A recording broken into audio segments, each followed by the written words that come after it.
Well, the gospel for today is taken from Matthew chapter 13, verses 47 to 53. Here is another parable. See, Matthew 13 is full of parables. And this is the bulk of the teachings of Jesus about the kingdom of God. You know, the reason why Jesus would teach parables to explain the kingdom of God is, well, if you're a teacher, and you use cuento or story in order to make a point, of course, your first valid objective is to bring to understanding, simple understanding, what you're trying to say by using such parables and stories or comparison. But the real meaning or the real reason is because you want to bring the truth closer to them.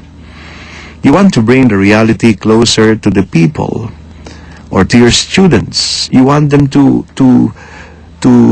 make the truth that you're saying something like more experiential and not only theoretical.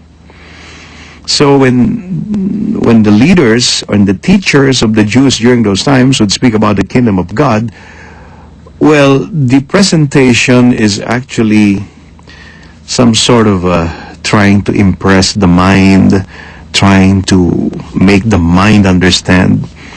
But when Jesus speaks about the kingdom of God and he uses parable, it simply means that he wanted us not only to understand the kingdom of God, but to experience it.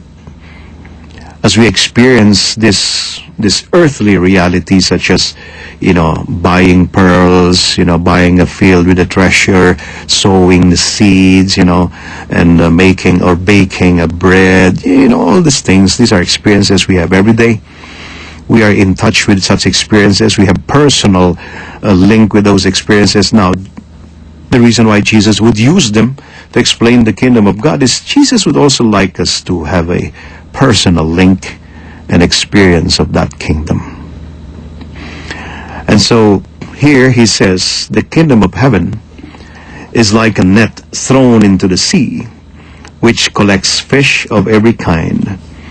When it is full, they haul it ashore and sit down to put what is good into buckets.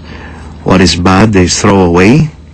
Thus it will be at the end of the age. The angels will go out and separate the wicked from the righteous and throw them into the fiery furnace, where there will be wailing and grinding of teeth. Do you understand all these things? They answered, yes. And he replied, then every scribe who has been instructed in the kingdom of heaven is like the head of a household who brings from his storeroom both the new and the old. When Jesus finished these parables, he went away from there. So now Jesus compares the kingdom of God to a net thrown into the sea and collects fish of every kind.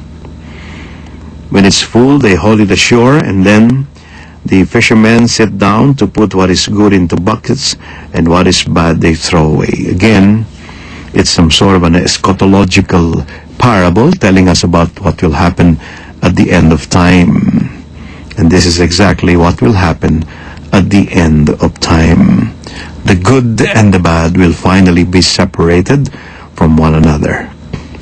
Well, as I've told you, the kingdom of God now is even closer to the experience of man, of humanity, which is the real purpose of Jesus for telling us about these parables.